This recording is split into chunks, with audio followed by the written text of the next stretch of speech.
Bien. Perfecto.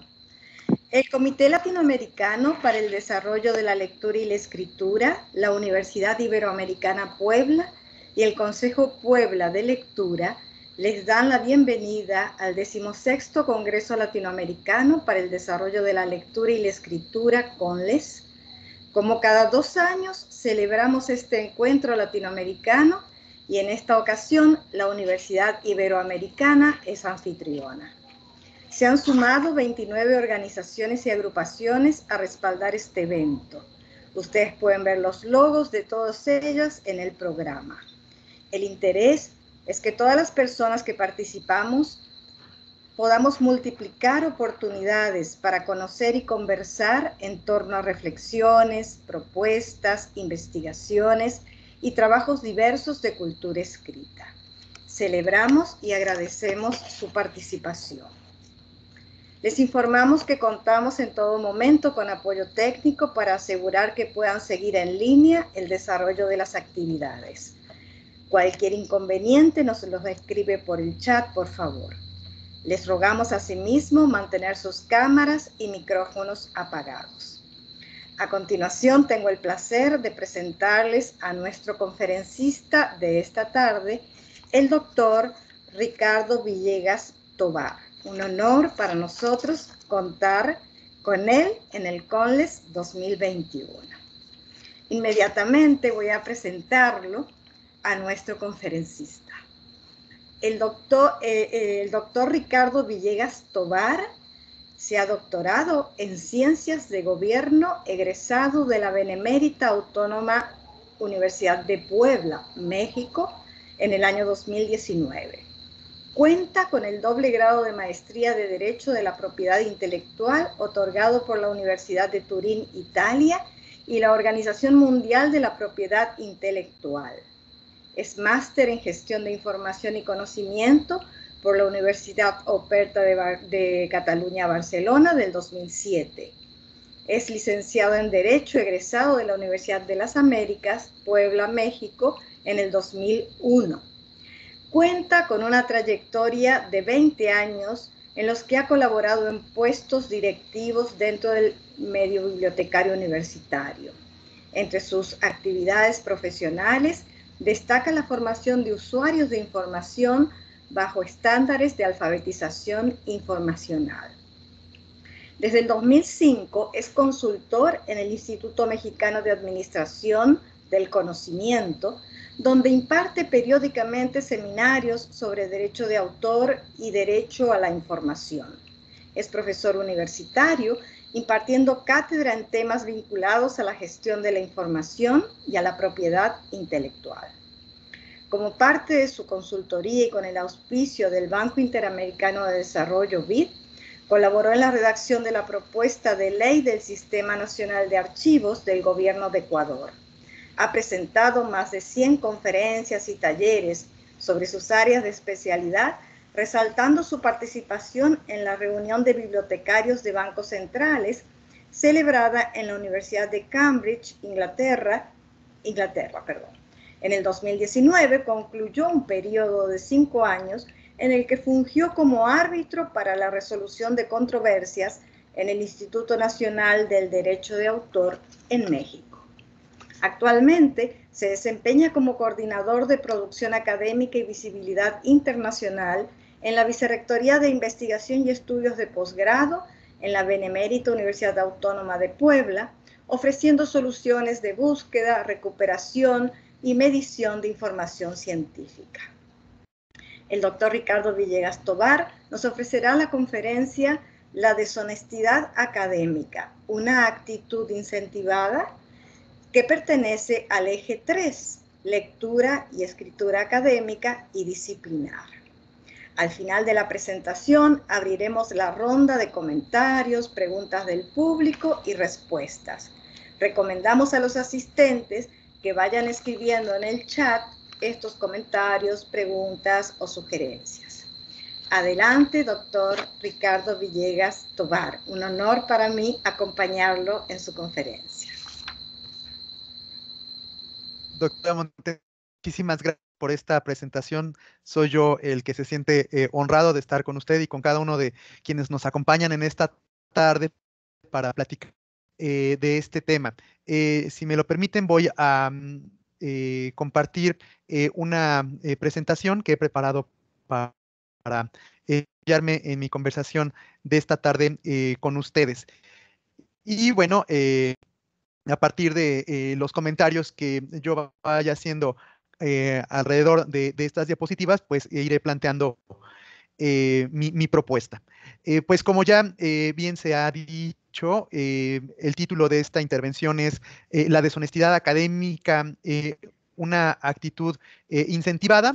Y bueno, a partir de esta pregunta es que yo he dilucidado algunas ideas y por supuesto me he documentado a partir de una variedad de fuentes de información científica cuyos autores y autoras igualmente han encontrado en esta interrogante una oportunidad de investigación. Eh, para ahorrar un poquito de ancho de banda, me voy a permitir cerrar mi cámara y dar prioridad entonces a la presentación.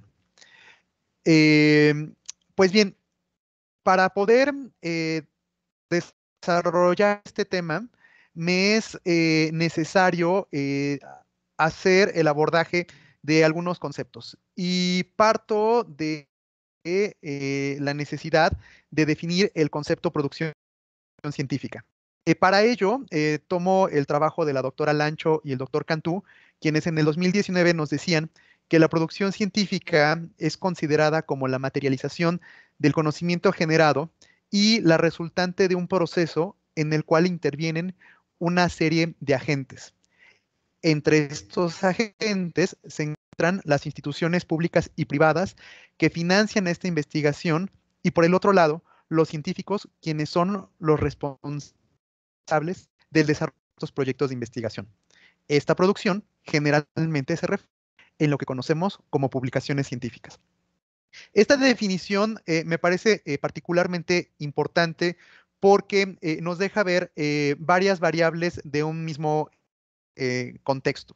El primero de ellos es el ubicar que, como aquí lo nombran los autores, la producción científica obedece, por una parte, a un ánimo de desarrollar investigación que se traduce en resultados de investigación que aspiran a materializarse en la figura de una publicación.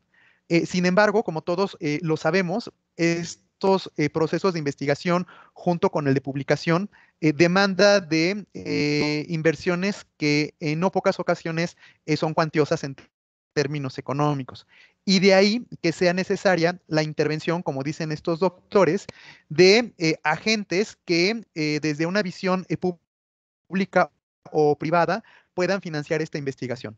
Entonces, claro que estamos hablando en primer lugar de las instituciones en donde se encuentran adscritos los investigadores generadores de resultados, pero también estamos hablando de estas instituciones que se ocupan principalmente como una de sus funciones sustanciales, el de apoyar la investigación. Estoy pensando, por supuesto, en los consejos nacionales de investigación o a lo mejor de ciertas empresas del sector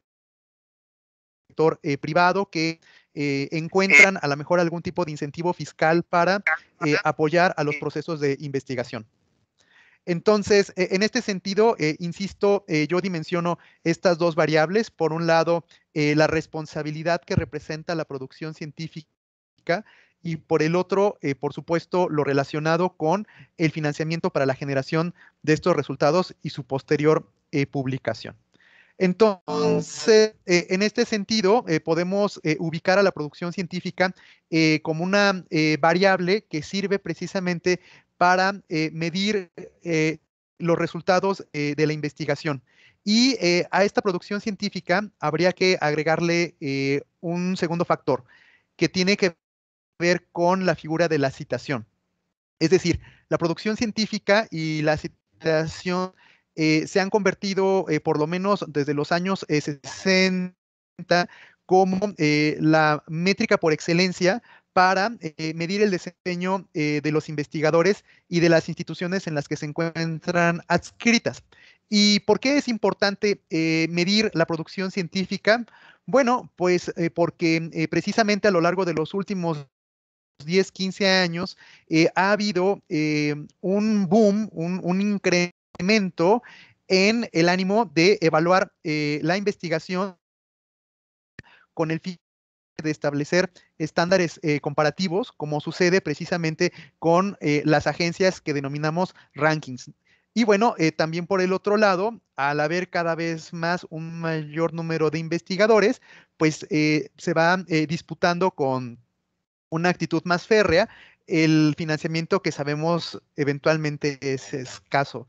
Entonces, quienes otorgan los financiamientos, decía yo, estos ministerios de investigación, estos consejos nacionales, necesitan de variables numéricas que les permitan dilucidar a quién podrían asignarle un apoyo económico para continuar con sus actividades de investigación y que estas mismas variables eventualmente también son utilizadas al interior de las mismas instituciones para dar u otorgar promociones dentro del escalafón de las instituciones, ya sea otorgando, por supuesto, mayores beneficios económicos a los investigadores en virtud de su producción científica y también decíamos en virtud del impacto que hoy por hoy se sigue midiendo en la figura de la citación. De aquí entonces que surgiría hace ya algunos años este aforismo que todos conocemos como publicar o perecer, que describe claramente la presión a la que se someten las y los investigadores para publicar un trabajo académico y tener en consecuencia un éxito en su carrera, ¿no? Entonces, en la ausencia de la materialización de estos resultados de la investigación por la vía de la publicación, pues simple y sencillamente en este aforismo, los investigadores perecerían. Entonces, en este sentido, es que aterrizo a la pregunta que nos trae a esta reunión y lo planteo con esta diapositiva. En el ánimo de alcanzar mejores posiciones académicas, mejores beneficios económicos y reconocimientos sociales, los y las investigadores podrían incurrir en actos de deshonestidad académica. Me parece que para poder tratar de esta pregunta, nuevamente se hace necesario regresar a algunas definiciones. Y aquí King y sus coautores en el 2019 definían a la deshonestidad académica como cualquier actividad cuya consecuencia genere una ventaja injusta a favor del perpetrador, resultando en una falsa representación de sus conocimientos. Entonces, acá, eh, claro, yo vinculo ahora con la figura de el ambos conceptos en función del actor. Es decir, tenemos tres actores involucrados en esta escena. Eh, por una parte, retomando la palabra de King, tenemos a el perpetrador. Por el otro lado tenemos a el testigo de este acto, que en este caso sería típicamente el profesor, pero también pienso yo podría ser el árbitro dentro de una publicación científica y que este árbitro o este profesor jugaría el rol del testigo, del acto de deshonestidad académica y debemos a un actor particularmente importante en esta trilogía que es el afectado. La pregunta es, ¿quién es el afectado? Bueno, pues estamos hablando propiamente de el autor originario a quien le fue robada una expresión literal previamente publicada por él o por ella en algún medio, ¿no? Entonces, esta trilogía me parece que no es menor porque eventualmente hay una confusión y el testigo se siente afectado. ¿Qué quiero decir con esto? Que el profesor que es testigo de un acto de deshonestidad académica no se tiene por qué asumir en el rol del afectado por una razón muy sencilla, que este testigo no es el que redactó aquella expresión literal que fue robada por el perpetrador. Entonces, esto, insisto, no es menor. ¿Por qué? Porque si esto lo subimos de nivel, lo escalamos a términos legales, si el profesor denuncia un acto de deshonestidad académica, lo que el juez va a cuestionar es a usted en qué le afectó. A usted le robaron la expresión literal y la respuesta es no. Entonces, estaríamos ante la presencia de una falta de personalidad jurídica por parte del testigo, es decir, el testigo no tendría una razón legal suficiente para demandar o denunciar el acto de este perpetrador. Entonces, hay que tener mucho cuidado porque aquí el afectado, que es el autor o la autora primigenia, es la que realmente le asiste la personalidad jurídica para reclamarle una afectación. Entonces, en este sentido, decía yo en esta misma diapositiva, sí que se hace necesario dimensionar por una parte qué es la deshonestidad académica y por el otro lado, qué es el derecho.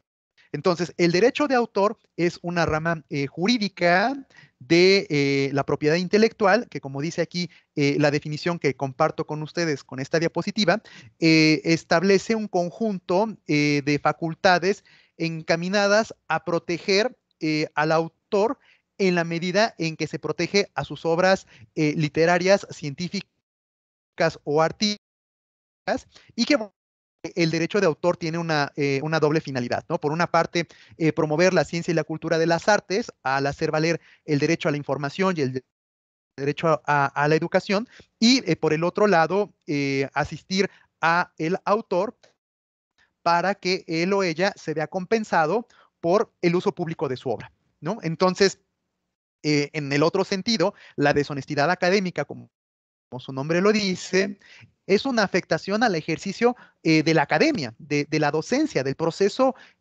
formativo, ¿no? En donde ya decía la diapositiva previa, este perpetrador aspira a obtener un beneficio que no le corresponde y pretende evidenciar un conocimiento que no detenta.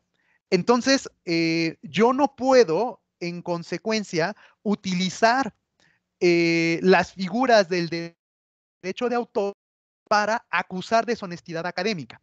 La deshonestidad académica podrá, en consecuencia, apoyarse de algunas figuras del derecho de autor, pero no demandando desde el derecho de autor, sino demandando desde el interior de las instituciones, que es lo que ahora pretendo yo abundar con ustedes, ¿no? Entonces, bueno, claro que existen diferentes tipos de deshonestidad académica y el primero que nos viene a la mente es el caso de plagio.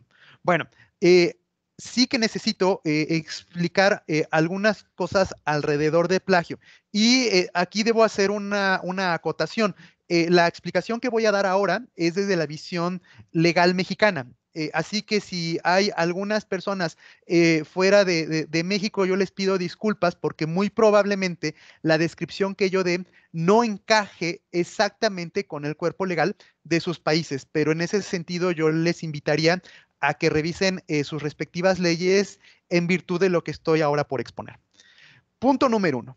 En México, el plagio como concepto legal no existe. Repito lo que acabo de decir. En México, el concepto de plagio a como lo conocemos en el medio académico no existe. Es una expresión coloquial que utilizamos en México para referirnos a lo que todo mundo refiere en la academia como plagio. Pero si yo soy muy estricto definición, el plagio en México se refiere a el acto del secuestro de personas con el objetivo de obtener un beneficio económico. Sí, no se encuadra esta figura del secuestro de una persona con el fin de obtener un beneficio económico, entonces no estamos ante la figura de plagio. Entonces vean ustedes la aberración semántica en la que caemos en México cuando nosotros acusamos a un alumno de plagio, ¿no? Simple y sencillamente, si nosotros escalamos a nivel legal esta circunstancia, pues lo que va a suceder es que este alumno, cuando esté en un tribunal, va a ganar el proceso judicial porque se le está acusando de una causa que no cometió, ¿no? En este caso, el secuestro de una persona con un fin económico. Entonces, la pregunta es, ¿qué existe en México para encuadrar la figura de lo que coloquialmente denominamos plagio? Bueno, debo que en la teoría del derecho de autor existe un catálogo de facultades que se conocen como los derechos morales. Y en los derechos morales encontramos, entre otros, el derecho a la divulgación, es decir, la facultad que tiene el autor o la autora de decidir sobre el dar a conocer su obra. Y dentro de ese mismo catálogo de derechos morales sobresale el derecho de paternidad, es decir, el reconocimiento que merece socialmente el autor o la autora para que cuando se enuncie su obra, igualmente se haga acompañar de su nombre. Entonces, cuando nosotros en el medio académico hablamos de citación, pues es el equivalente en el medio legal de hacer valer el reconocimiento del derecho moral de paternidad. Por tanto, eh, ante la escena jurídica a la que realmente nos enfrentamos, cuando nosotros coloquialmente hablamos de plagio, pues es realmente respecto a la falta del respeto al derecho moral de paternidad. Claro que nosotros en el medio coloquial, ¿no? En el día a día, no voy a estar repitiendo esta frase extensa, ¿no? De la violación al derecho moral de paternidad, ¿verdad? Para referirme a lo que todos conocemos por plagio, ¿no? Pero sí me era importante marcar esta diferencia diciendo o reiterando en virtud de la trilogía de actores de la que yo mencionaba hace un momento, que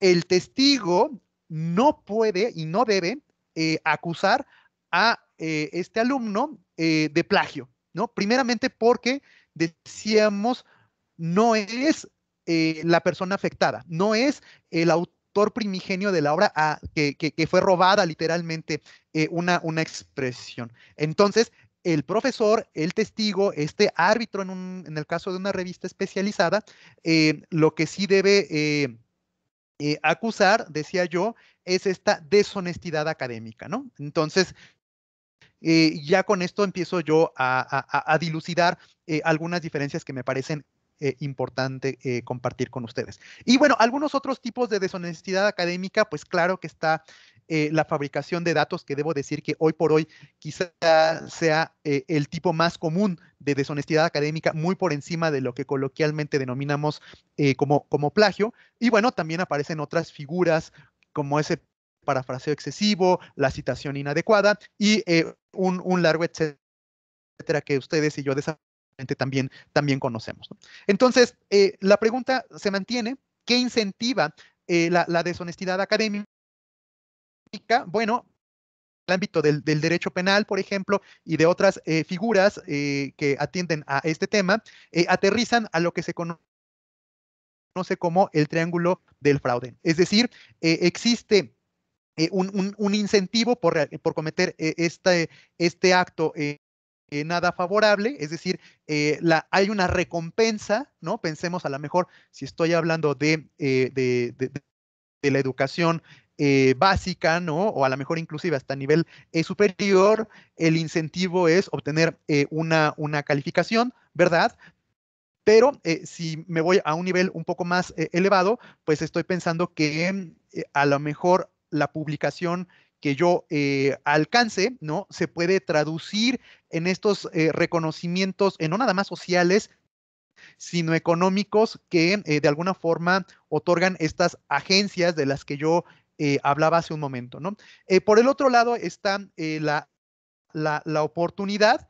Es decir, desafortunadamente en muchos países, y aquí lo digo con bastante pesar, en México el porcentaje de impunidad es terrible. Se habla de porcentajes superiores al 90% de impunidad en cuanto a actos delictivos, y eventualmente también puede haber una impunidad considerable cuando se comete algún acto de deshonestidad académica. Y luego, por el otro lado, está la actitud, ¿no? Esta manera de justificar que todo mundo lo hace, ¿no? Si nosotros hacemos revisiones de estadísticas en cuanto a actos de deshonestidad académica, nos vamos a dar cuenta que los porcentajes pues de la comisión de estos actos de deshonestidad académica, pues también son alarmantes, ¿no? Inclusive hay algunos autores que me llamó la atención cuando preparaba esta conversación, que hablaban de la deshonestidad académica como un acto pandémico, ¿no? Es decir, que se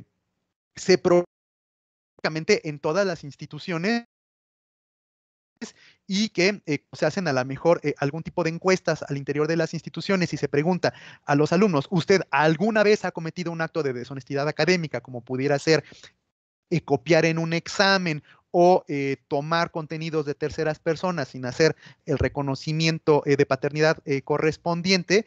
Pues los porcentajes son particularmente elevados, ¿no? Entonces, en esta trilogía que nos plantea esta diapositiva, pues vemos que hay un incentivo grande, ¿no? Que decía yo, es el colocarme por encima del medio en el que yo me encuentro, el alcanzar una calificación favorable, el obtener eventualmente un financiamiento, si yo pertenezco a un padrón como un Sistema Nacional de Investigadores, no lo sé. Y bueno, por el otro lado, elevadísimo nivel de impunidad, ¿no? Entonces, esta trilogía se traduce como una consecuencia nada favorable, que claro que puede incentivar estos actos de deshonestidad académica, como ahora mismo yo lo estoy dando. Y por el otro lado, empiezan a surgir otras circunstancias alrededor de esta misma escena, ¿no? Es el caso, por ejemplo, de las revistas predatorias, como muchos especialistas las conocen, ¿no? Aquí, por ejemplo, el Consejo Nacional de Ciencia y Tecnología en México publica año con año este manual del sistema de clasificación de revistas mexicanas en ciencia y tecnología, y en el año 2017 definía a estas revistas como aquellas que en su modelo de negocio aplican el cobro de derechos de publicación a los autores, y además no aplican buenas prácticas de edición científica, donde su evaluación deja dudas sobre el rigor al ofrecer tiempos de respuesta de publicación particularmente cortos, confundiendo a los autores y los lectores. Y ahora, esto se provoca principalmente cuando estas revistas señalan o reportan a los autores que sus contenidos están indizados, es decir, que son visibles cuando algún investigador haga una búsqueda de información en sistemas de información en línea de carácter comercial, como son los que comúnmente nosotros utilizamos. Ahora, ¿por qué traigo a la conversación este tipo de publicaciones, tanto las predatorias como las que no lo son, como las que se conocen como las publicaciones mainstream, ¿no? Es decir, las que sí son vistas con muy buenos ojos por parte de los evaluadores? Porque precisamente en este ánimo, ¿verdad?, de alcanzar el reconocimiento social, de formar parte de estos padrones de investigadores con reconocimientos nacionales, etcétera, etcétera, puede que los autores o las autoras puedan caer en estos actos de deshonestidad académica. Si nosotros hiciéramos ahora un análisis de las edades, sí, de las edades de vida de los investigadores, claro que vamos a ubicar que comúnmente los investigadores de mayor edad de vida son los que tienen una mayor producción científica y eventualmente son los que alcanzan los máximos reconocimientos dentro de estos sistemas de evaluación. Entonces, ¿qué es lo que sucede? Que eventualmente se puede dar también la situación de que los investigadores jóvenes, en el ánimo de alcanzar estas posiciones favorables, pudieran incurrir en estos actos de deshonestidad académica, ¿no? Entonces, por eso es que yo aquí podría empezar a confirmar esta hipótesis en donde decía que la deshonestidad académica es un acto incentivado. ¿Por qué?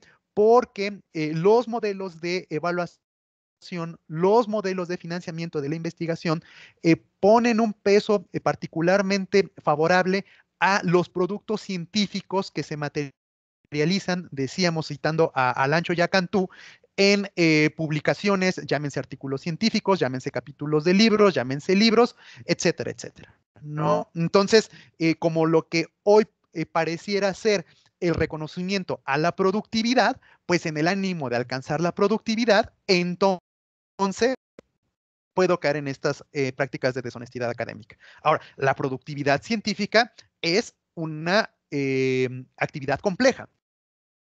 ¿Por qué?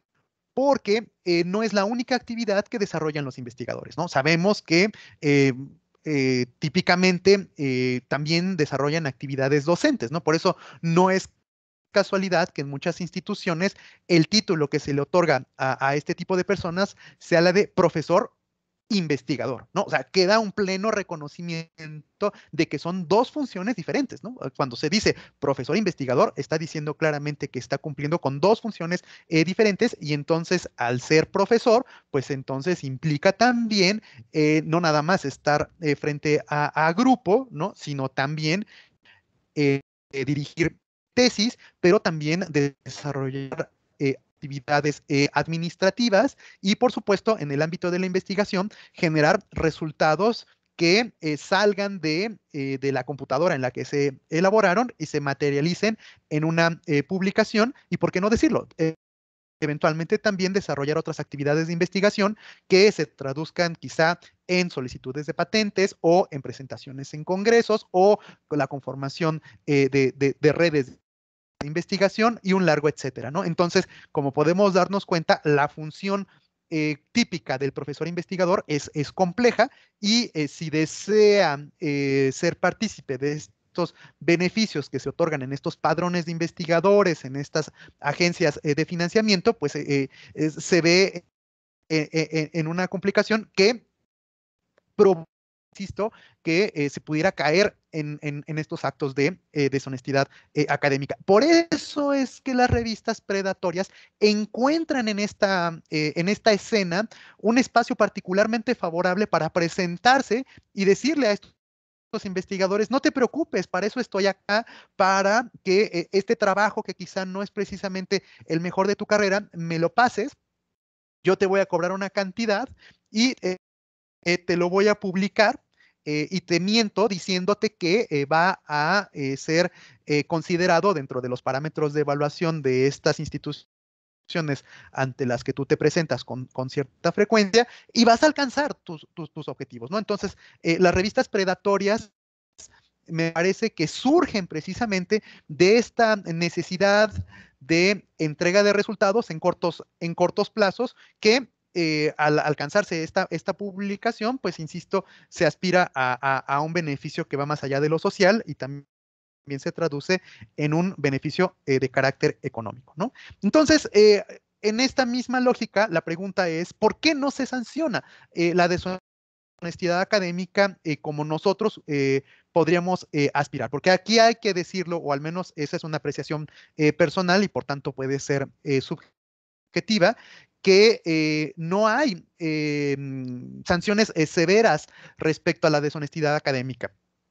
Y en este sentido, yo podría proponer algunas circunstancias y la primera de ellas es porque las instituciones no cuentan con la normativa interna para investigar y sancionar los casos de deshonestidad académica. Es decir, probablemente las instituciones a lo más que llegan es a tener códigos de ética, pero no se desarrollan a un nivel particular para dimensionar todas las facetas que pueden incluirse en la figura de la deshonestidad académica. Ahora bien, otra cuestión que yo ubico como una necesidad a desarrollar dentro de las instituciones es la de ética que operen desde la normatividad que, insisto, en este momento parece estar ausente en muchas de las instituciones. Entonces, los comités de ética en lo general operan desde la visión subjetiva de quienes los conforman, ¿no? Desde lo que ellos consideran, desde las visiones que no son menores, no las soslayo, pero que no cuentan con un cuerpo normativo, con un texto que les permita sustentar su decir. Entonces, en la ausencia de estas normativas y de estos comités que operen desde la normativa, pues no se puede ni investigar la deshonestidad académica y mucho menos sancionarla. ¿Por qué? Porque sabemos que para sancionar es porque existe una investigación, un proceso debidamente conducido, ¿verdad? Que concluye en pues en una declaratoria, ¿verdad? En un laudo que sea determinante ante su decisión, ¿no? Y otra variable que también debo decir está presente es este temor al escándalo mediático que tienen las instituciones, porque claro es que para los medios el denunciar un acto de deshonestidad académica suena particularmente jugoso, ¿no? Es una nota interesante, ¿no? El decir en la Universidad X se cometió este acto, automáticamente también se pone la autoridad moral de la institución. No solamente la ética o la poca ética bajo la que se condujo este investigador o este estudiante, sino que también se pone en duda a la institución. Entonces, me parece que ese es otro de de las variables o de los factores que inhiben el que se sancione, o peor aún, o antes, mejor dicho, que inhibe la investigación y la sanción a la deshonestidad académica. Entonces, bueno, sabemos, ¿verdad?, que en esta encrucijada existen una gran variedad de inhibidores de la deshonestidad académica. Acá yo los quise clasificar en tres tipos. No quiero decir que sea la única forma de analizar estos, ni que estos que estoy mostrando a su vez sean los únicos. Y lo primero que pongo en esta diapositiva es el caso de los repositorios de datos abiertos de investigación. De nueva cuenta, ubicamos cómo en los últimos años se ha prestado particular atención a los datos de investigación.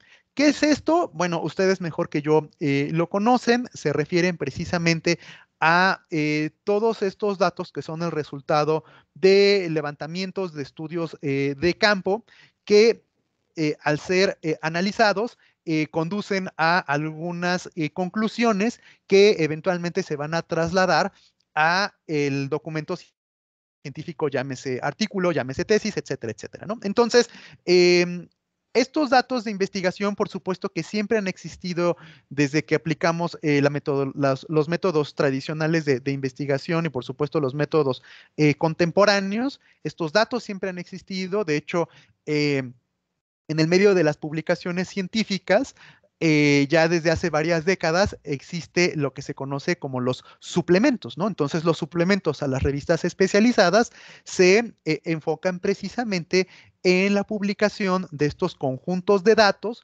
que son los que anteceden a los resultados que se reportan en el artículo científico, ¿no? Entonces, lo novedoso de estos datos de investigación es que hoy se comparten electrónicamente y al mismo tiempo son libremente accesibles, ¿no? Entonces, la gran ventaja que dan estos datos abiertos de investigación es que el lector, al poder accederlos y descargarlos, puede al mismo tiempo volver a analizarlos, ¿no? Entonces, con ello se cumpliría este objetivo de la investigación científica, que es el de valorar la replicabilidad, ¿no? Es decir, la posibilidad de reproducir ese proceso de investigación y obtener los mismos resultados, o inclusive irnos un poco más allá y quizá utilizar los mismos datos, pero haciendo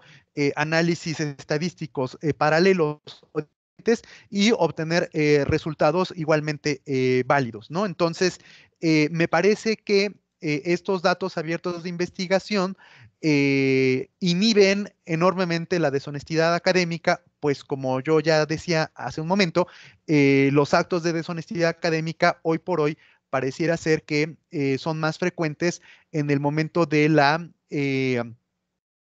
generación de datos falsos, ¿no? Entonces, cuando se obliga a el autor a compartir sus datos, pues sabe que está ante el escrutinio público de los investigadores, de quienes van a leer y van a volver a correr esas esos modelos matemáticos, y podrán corroborar si hubo falsedad de datos o hay una integridad de datos.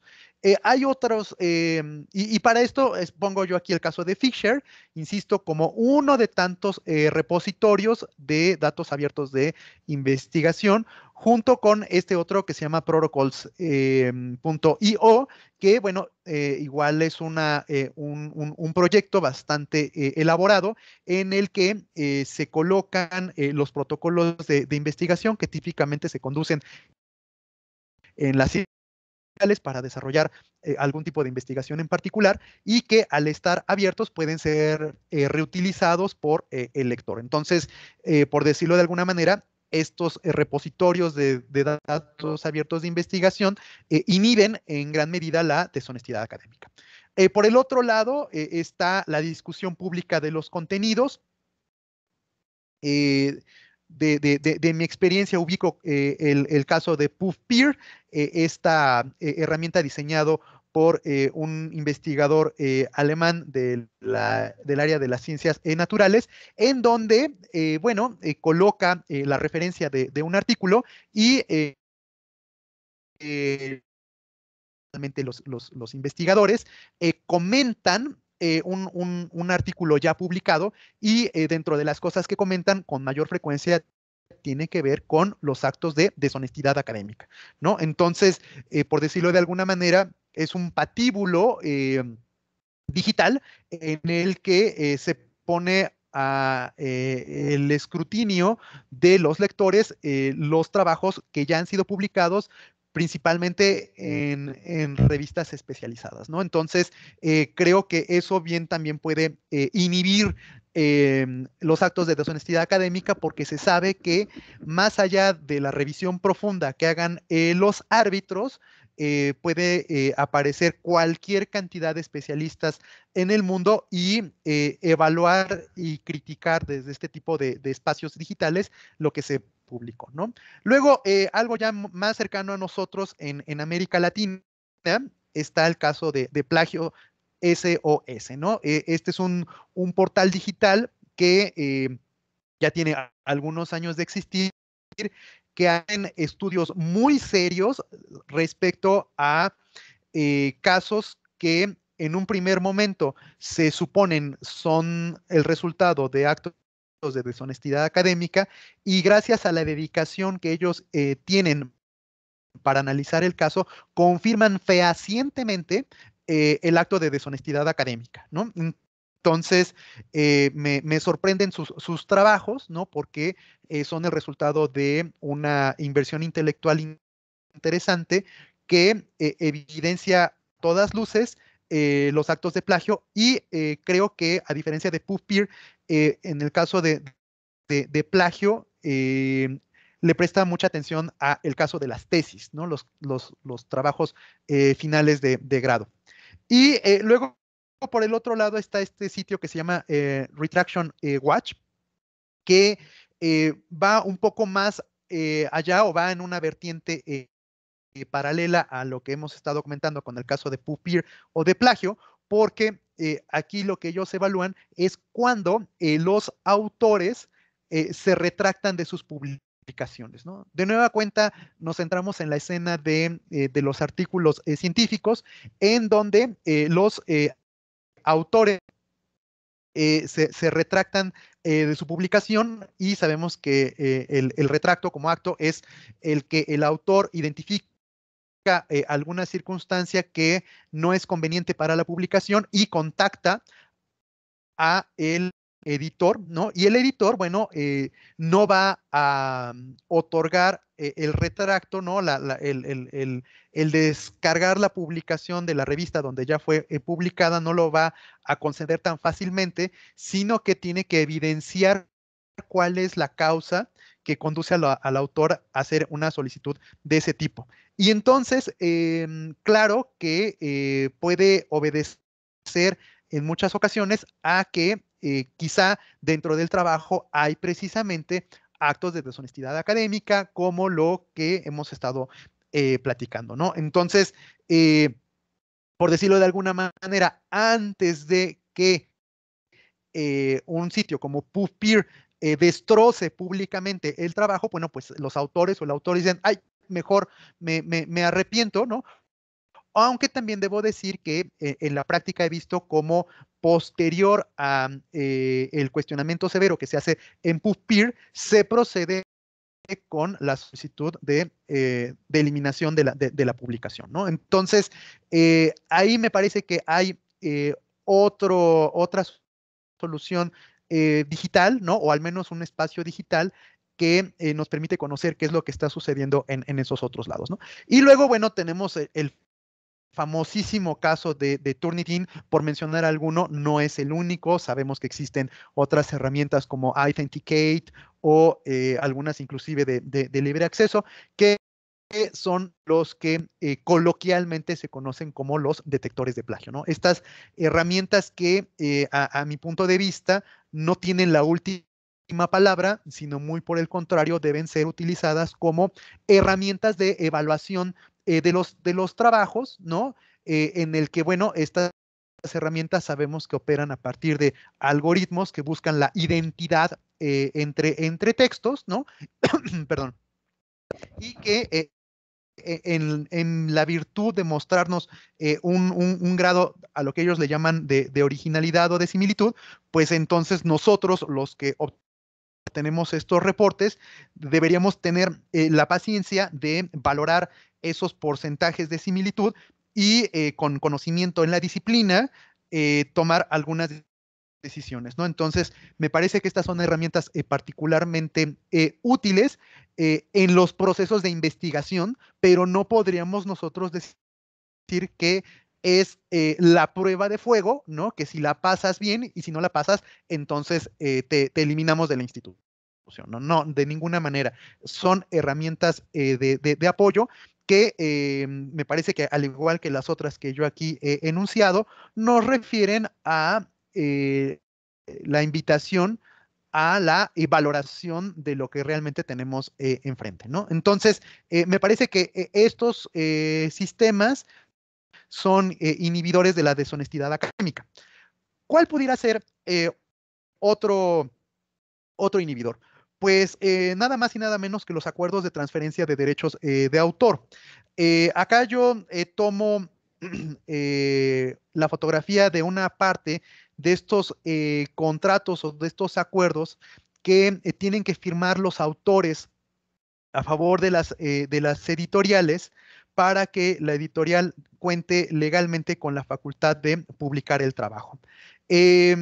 Nuevamente, desde la subjetividad que me estoy otorgando, me parece, o debo decir que parece que una enorme cantidad de los investigadores no se detienen a leer con detenimiento los acuerdos de transferencia de derechos de autor, ¿no?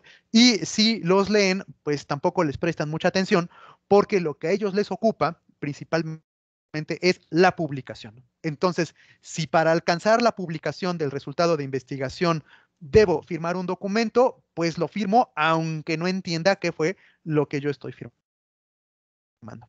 Y en el caso que ahora yo estoy colocando, bueno, aquí pongo en este recuadro y me parece que claramente deja ver que el autor asume la responsabilidad de la originalidad del trabajo que está presentando para su publicación, ¿no? Y que, bueno, además, un poquito afuera del recuadro, dice, y todos los autores que se presentan como tal son considerados como tal, ¿no? Como autor. Entonces aquí claro que podemos hacer una discusión casi filosófica de qué es autor, ¿no? Pero yo reduciría a el autor en el sentido de decir el que invierte los esfuerzos intelectuales para la generación del resultado de investigación, pero también es aquel que se responsabiliza de lo que está por publicarse con su nombre y apellido, ¿no? Entonces, no nada más el autor es el que tiene el reconocimiento social por el trabajo que se publica, sino que también es el que se responsabiliza de todos y cada uno de los puntos y de las comas que se están planteando en sus textos, ¿no? Entonces, eh, la totalidad de los acuerdos de transferencia de derechos de autor tiene esta cláusula en la que el editor, por supuesto que tiene que respaldarse diciendo, bueno, yo solicité que el autor evidenciara la originalidad de su trabajo, ¿no? En esta doble dimensión que yo acabo de comentar hace un momento, y en ese sentido, bueno, pues si hay una falta de originalidad, el editor da un paso atrás, ¿no? Y dice, bueno, el responsable absoluto es el autor eh, y por supuesto los coautores, ¿no? Entonces, en este sentido, surge una oportunidad importante, que es investigadores elaboren acuerdos de colaboración científica aún antes de iniciar los procesos de investigación. ¿Qué quiero decir con esto? Pues que me parece que en la práctica de la investigación científica, los investigadores lo que no hacen con mucha frecuencia es ponerse de acuerdo en los términos legales bajo los cuales van a colaborar científicamente.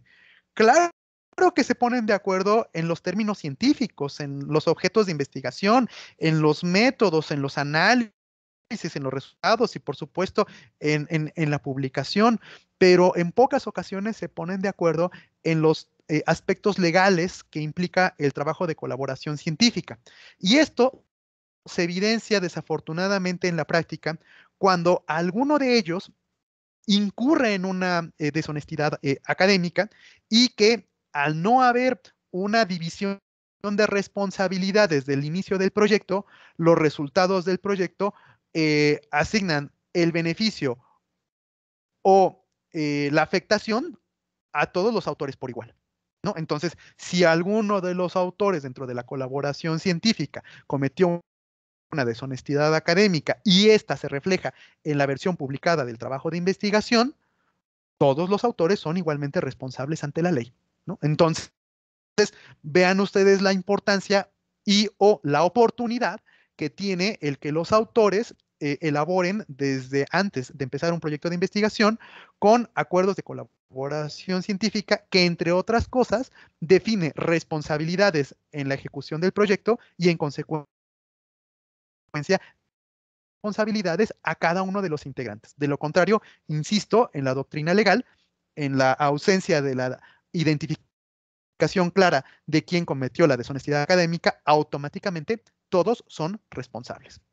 Entonces, bueno, de ahí la importancia que tiene el de revisar con detalle este tipo de circunstancias. Entonces, yo con esto empiezo a concluir mi intervención y digo que el objetivo no debe ser la publicación, sino la generación de conocimiento. Y acá me permito citar este tweet publicado recientemente por el doctor Lee Cronin, ¿no? Quien nos dice, la publicación no tiene que ser el último momento, ¿no? No es un momento o un premio, ¿no? O sea, lo que realmente deberíamos enseñarnos y enseñar a nuestros alumnos, especialmente a nivel posgrado y a nivel licenciatura, es a la importancia que tiene la generación de conocimiento y no así la generación de publicaciones. No se trata, al menos a mí me lo parece, no se trata de ver quién puede agrandar su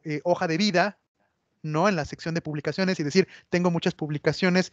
Creo que lo más importante es ubicar quiénes son o cuál es mi aporte a la disciplina y que mi aporte a la disciplina se materializa con algunas de mis publicaciones, ¿no? Hay un caso que me ha llamado mucho la atención, que es el caso del doctor Higgs, ¿no? El doctor Higgs ganó el Premio Nobel de Física hace algunos años, ¿no? De hecho, eh, se hacen estudios que prácticamente ya llevan su nombre en términos de estudio de partículas y de altas energías en el ámbito de la física. Y el doctor Higgs, antes de alcanzar el premio Nobel, tenía una cantidad muy pequeña de publicaciones, ¿no? Entonces, no por tener un escaso número de publicaciones, hay un escaso reconocimiento. Muy por el contrario, los aportes del doctor Higgs se materializan en los resultados de sus investigaciones que en su momento le condujeron a obtener el premio Nobel y cualquier otra cantidad de reconocimientos por sus investigaciones. Entonces, concluyo en este sentido y ubico y continúo, digo, además ese es un tema que está en evolución, ¿no? Vean ustedes, el pasado 24 de agosto, o sea, estamos hablando de que el pasado martes, la revista Science publicó este artículo, ¿no? En donde el doctor Dan Ariely, que es la persona que vemos en la fotografía, él es un psicólogo, ¿no? Un científico del comportamiento, como nos dice el pie de la fotografía, que ha dedicado su vida a el estudio de la deshonestidad académica y hoy él mismo está siendo cuestionado por falta de honestidad académica porque él publicó sobre esta y en ese artículo hace unas corridas estadísticas y parece ser que hubo una alteración de datos, ¿no? Para que él pudiera demostrar lo que él quería a nivel de su hipótesis, dato que no pudo obtener por la vía de las matemáticas estrictas, y entonces se le ocurrió, parece ser, modificar esos datos, ¿no? Entonces, por eso es que ahí el pie de fotografía dice, me gustaría tener una buena historia como una manera de justificar qué fue lo que pasó, pero parece ser que no tiene justificación, ¿no? Entonces, como dice acá el título de la nota, ¿no? Esta superestrella de la honestidad académica, pues ahora resulta ser que está siendo cuestionado por alteración de datos, ¿no? Entonces, eh, no, o con esto me gustaría decir que no estamos ante la posibilidad tan fácil de juzgar, ¿no? Porque en cualquier momento cualquiera de nosotros podríamos incurrir en estas circunstancias y que en la medida en que nosotros prestemos atención a nuestros trabajos de investigación y, por supuesto, seamos muy insistentes en el desarrollo de estas habilidades lectoescritoras, se irán reduciendo estos actos, ¿no? Pues hasta acá mi presentación. Yo realmente les agradezco su atención. Aquí solamente hablaba un poquito más de lo que ya he estado comentando con ustedes y bueno, pues les comparto mi dirección de correo electrónico por si alguien posteriormente tuviera de contactarme, también estoy a sus órdenes por ese medio. Y bueno, ahora mismo me pongo a sus órdenes para comentar estos temas. Muchas gracias. Pues muchísimas gracias, doctor Ricardo Villegas Tobar, por esta presentación, que como especialista en Derecho de la Propiedad Intelectual y de Gestión de la Información, nos trae una reflexión que a todos los académicos pues nos interesa, porque definitivamente esta pregunta de la conferencia, una actitud incentivada por la presión, como nos ha comentado, incentivada por el hecho de que hay que generar publicaciones, y la conclusión, pues mejor generar el conocimiento que ceder a la presión de las publicaciones. Muy interesante. Y pues nada, abrimos al público sus preguntas o inquietudes y pueden usar dos opciones, el levantar la mano o abrir directamente el micrófono o escribir en el chat, como lo deseen, para que comencemos este diálogo.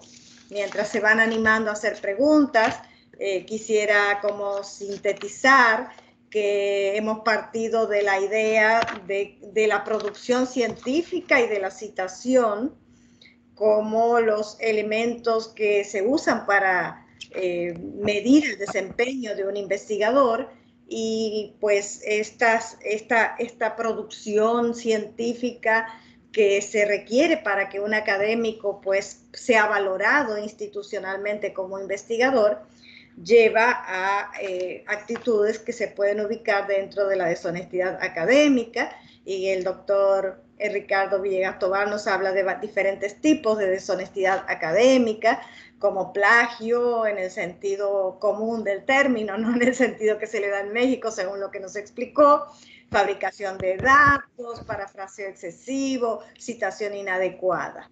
Entonces, muy interesante su figura del triángulo, del fraude, para tratar de explicar por qué ocurre esta deshonestidad, y también la explicación de que por qué no se puede sancionar tanto esa deshonestidad académica a nivel de estudiantes y a nivel de profesores. Pues los inhibidores de la deshonestidad también, me imagino que muchos de los asistentes conocen algunos, pero pues allí nos ofrece una buena clasificación que podríamos todos tener en cuenta. Creo que es el momento de que hagan sus propias preguntas o comentarios, si alguno tiene alguna. ¿Alguien se anima? Leo en el chat, gracias, un tema, déjenme ver, Sofía de la Mora. Esta plática deja muchas reflexiones y pone desde una perspectiva un valor a publicar. Gracias, un tema muy complejo porque con mucha claridad expone las variables políticas, institucionales, académicas, de investigación, docencia, económicas, éticas, educativas. Pone en la mirada el valor de la publicación que se ha deteriorado por el sistema de evaluación del reconocimiento de escalamiento. Los editores sufren presiones de todo tipo, pero muchos alejados de la búsqueda de la calidad académica y editorial, así como el respeto al derecho del autor, con el pretexto de que es en favor del conocimiento. No sé qué opinión te merece esta aseveración de la profesora y asistente Sofía de la Mora. Gracias, en efecto, aprecio mucho la intervención.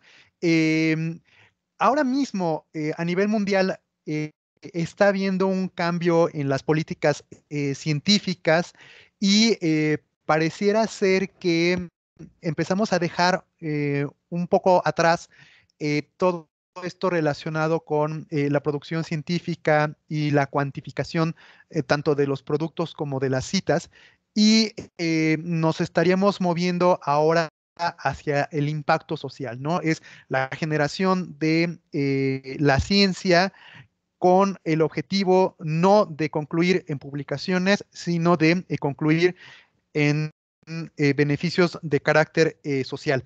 Quizá dentro de esta nueva tendencia resalte precisamente las investigaciones que se hacen en materia de vacunas contra el COVID, ¿no?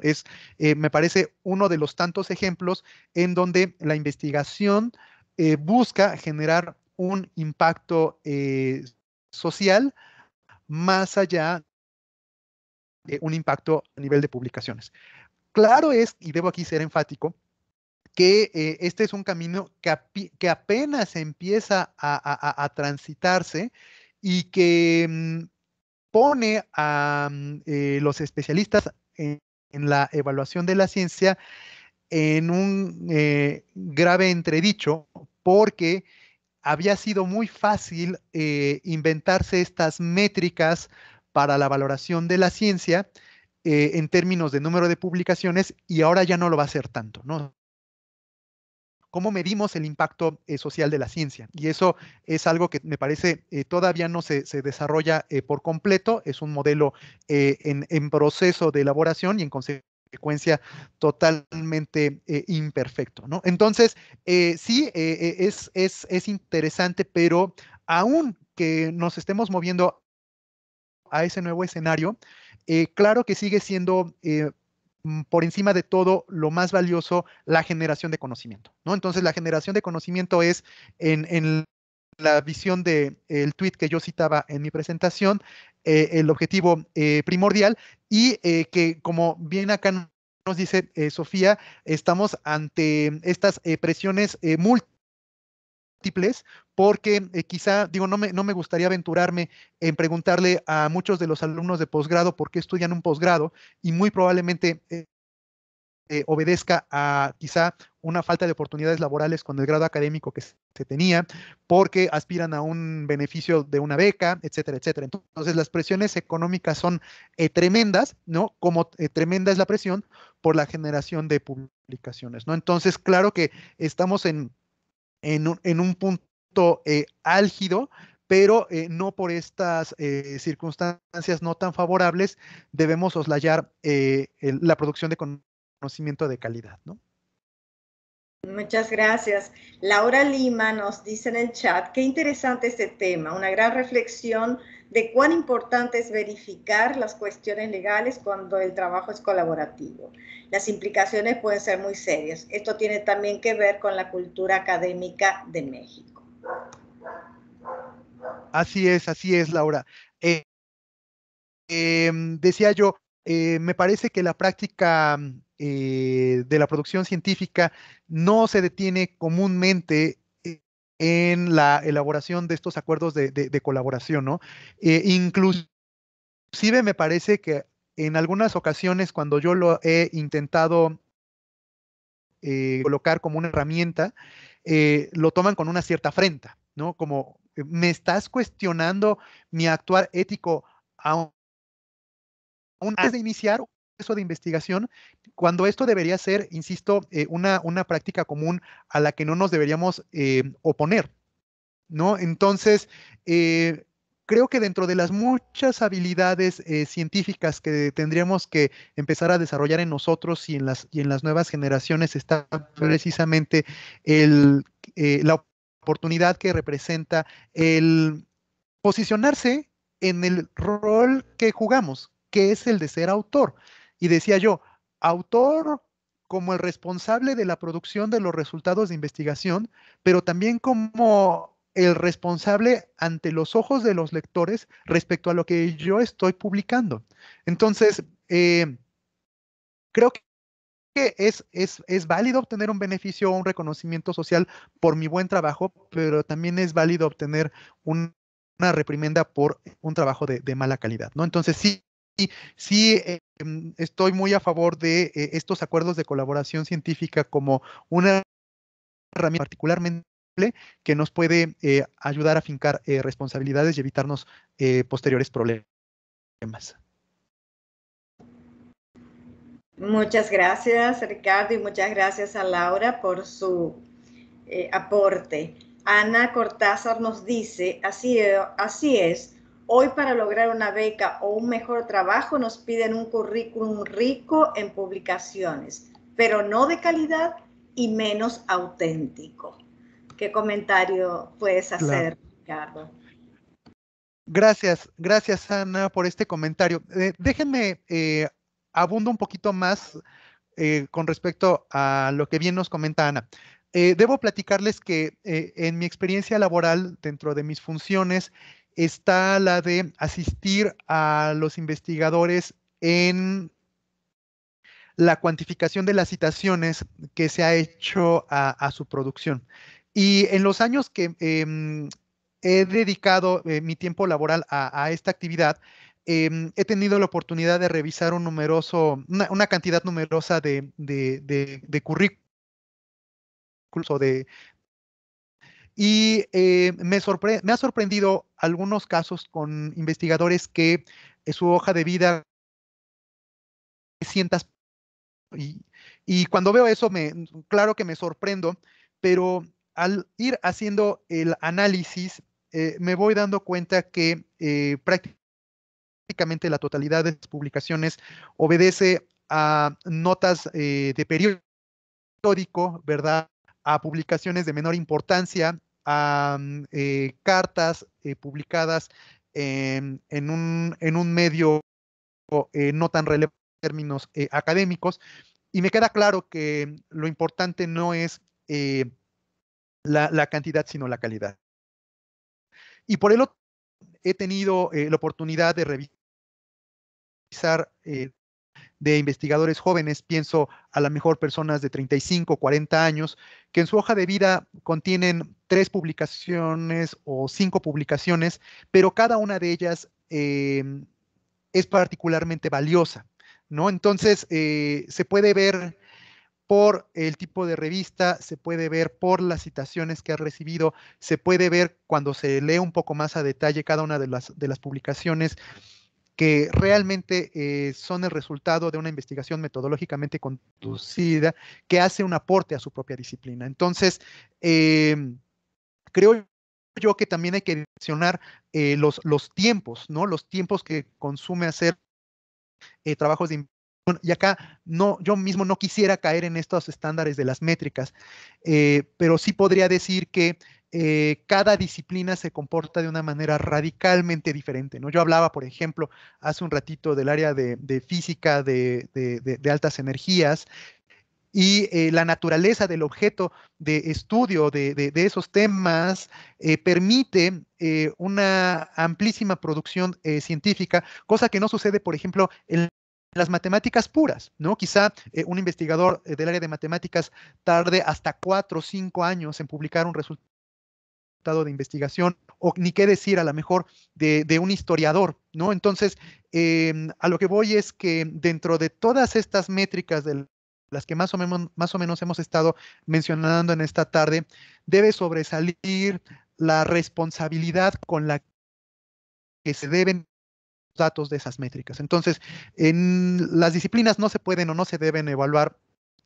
por igual, ¿no? Y también hay que dimensionar, creo, decía yo, las edades de vida, ¿no? Los tiempos, y no, por supuesto, no tanto temas de cantidad, ¿no? Entonces, si estamos pensando que aquel que me evalúa espera una hoja de vida abultada, quizá esa misma persona no conozca cómo se produce la ciencia, ¿no? Entonces, ahí es cuando se aprecia la valoración de los pares, ¿no? Porque ellos siendo los involucrados directamente en la disciplina, entienden lo que representa la generación de productos científicos, ¿no? Entonces creo que, y aquí concluyo esta intervención diciendo, la valoración más atinada que podamos hacer sobre la producción científica es la que hacen los pares, no precisamente los administrativos. Y acá, porque yo soy administrativo. Entonces,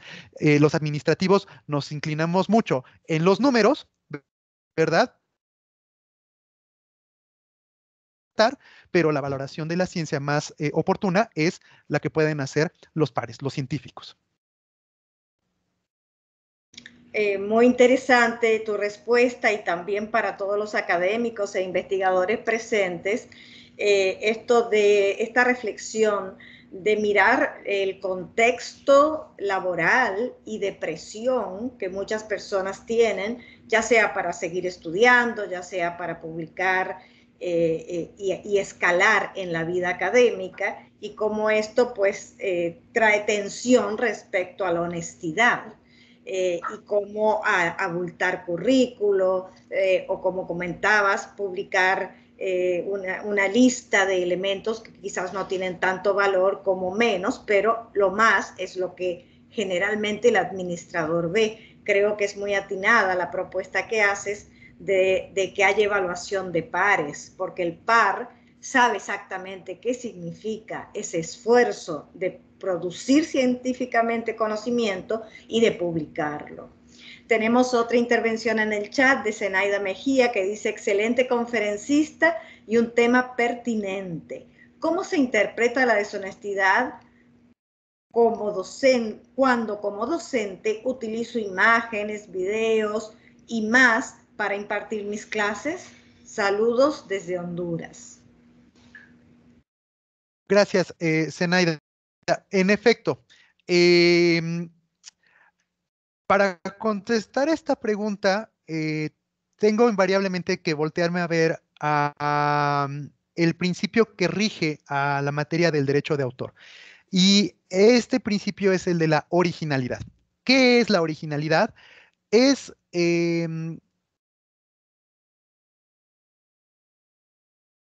trabajo de quien está haciendo la obra. Es decir, se habla de la proyección de la personalidad, ¿no? Entonces, la originalidad no tiene que ver, tiene que ver con la inversión intelectual que hace el autor o la autora para generar ese trabajo, ¿no? Es, por decirlo de alguna manera, la evidencia más palpable de la actividad intelectual del creador de la obra.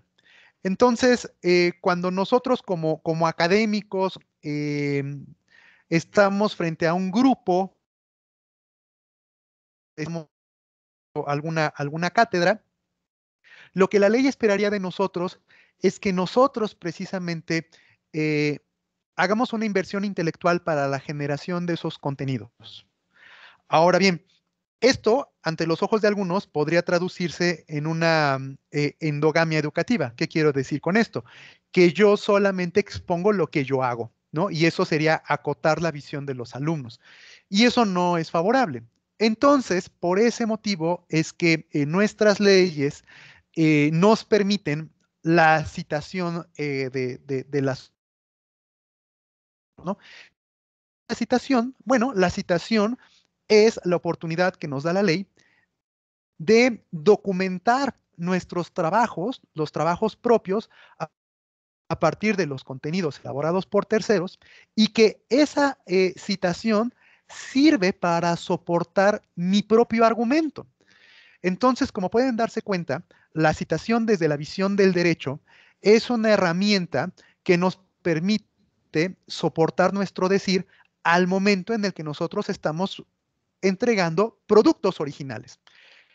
¿Qué es lo incorrecto? Lo incorrecto es que yo no haga la inversión intelectual y que yo tome los trabajos de terceras personas argumentando falsamente que los estoy citando. Entonces, lo que quiero decirles desde la ley o desde el derecho de autor es que a estos cuerpos normativos no les importa qué estilo de citación utilices ni qué tan buen usuario de estos estilos de citación seas, ¿no? O sea, no le importa si tú dominas el APA o el Vancouver, eso no le importa a la ley.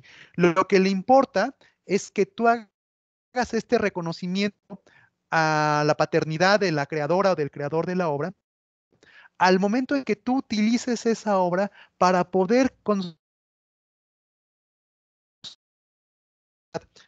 tus materiales, ¿no? Entonces, claro que se vale apoyarse de estos contenidos de terceros, pero insisto, tomando como referencia que sirve para construir mis propios argumentos y no como una manera de esconder mi ignorancia en el tema, ¿no? Porque yo podría citar profusamente utilizando de manera adecuada estilos de citación y no por ese hecho voy a ser bien visto por la ley, ¿no? Lo que la ley quiere es que nosotros mismos digamos algo, ¿no? Eso es lo que yo podría decir. Tenemos otra intervención de Carolina que nos dice muchas felicidades por esta excelente presentación. La presión por elevar el número de publicaciones ha llevado a la generación de nuevos formatos y géneros de comunicación científica. Me parece que es lo que ha sucedido con los preprints en portales como Academia o ResearchGate. Creo que estos nuevos formatos también hacen difícil la normatividad para publicar, pues parece que la ley todavía no tiene alcance para ello. ¿Qué opinión te merece, Ricardo? Claro. Gracias, Carolina. Bueno, a ver, la, la existencia de estos portales como los que tú mencionas, ante los ojos de la ley son válidos hasta en tanto en ellos se depositen las versiones, como tú bien estás llamándole, preprint, ¿no? Es decir, las que son el resultado de lo elaborado en nuestra propia computadora u ordenador. Entonces, nosotros somos dueños de lo que nosotros escribimos. Sin embargo, cuando nosotros sometemos este trabajo para su publicación en una revista y como yo comentaba, se firman estos acuerdos de transferencia de derechos de autor, esa obra pasa a ser propiedad ahora del editor, quien la va a enriquecer con una perspectiva de diseño gráfico o como comúnmente denominamos diagramación, ¿no? Entonces, lo que salió de nuestra computadora ahora va a tener una presentación gráfica mucho más agradable ante los ojos del lector y también muy probablemente, inclusive hasta algunas correcciones derivado del proceso mismo de evaluación por pares. Entonces, no porque ya exista esta publicación, yo pierdo la propiedad sobre la versión primigenia. Entonces, estos servicios, como los que tú bien estás citando, legalmente son válidos en la medida en que el autor deposite en ellos estas versiones preprint, ¿no? Estas versiones del autor. Son ilegales en el momento en el que el autor coloca en ellos la versión postprint, ¿no? La versión ya publicada por parte del editorial, porque entonces ahí sí ya se está apropiando de un trabajo que no es de su titularidad, ¿no? Ya es el trabajo del editor. Ahora, ¿en qué veo poco favorable estos sistemas? Bueno, pues que sabemos que ellos mismos se han creado sus propias métricas, ¿no? Y entonces, sin que exista una metodología clara o científicamente validada, habla de puntuaciones que se les asignan a los autores en el número de ocasiones que ha sido visualizado su perfil o la cantidad de productos que sube, etcétera, etcétera. Entonces, afortunadamente, me parece que ningún sistema de evaluación serio considera las que estas herramientas digitales y en consecuencia, bueno, pues quedan, por decirlo de alguna manera, como meros repositorios, ¿no? Como espacios digitales en donde los autores colocan ahí sus trabajos y eventualmente alcanzan un cierto grado de visibilidad, ¿no? Es decir, quien ande buscando a un investigador o una investigadora, pues podrá ubicar ese perfil, podrá conocer ese trabajo o esos trabajos y será interesante, ¿no? Entonces, legalmente no incurren en alguna falta hasta en tanto y no coloquen la versión final o la versión pública de los trabajos.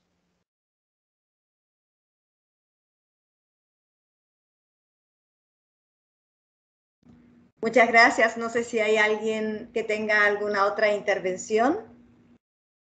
Perfecto. Muchas gracias por la aclaración, doctor, dice Carolina. Y Zenaida, muchas gracias, doctor Ricardo, anotado también.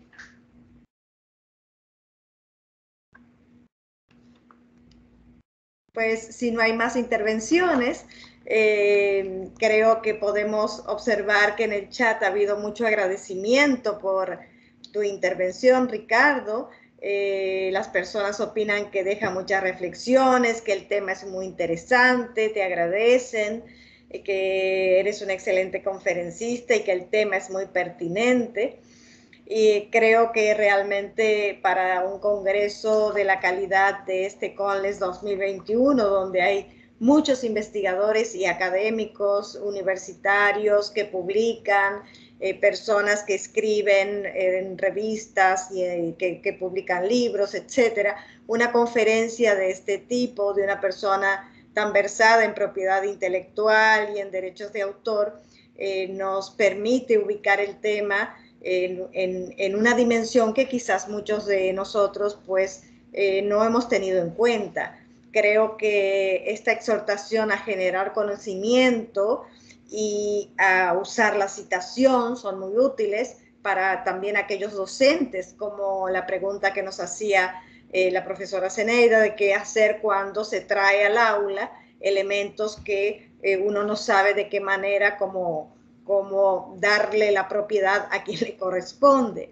También nos has exhortado a los contratos de derecho de autor y a los acuerdos cuando los investigadores estamos pues trabajando con un tema científico determinado. Todas esas son pues sugerencias muy útiles que todo el mundo pues que está participando en una conferencia académica tiene que tener en cuenta.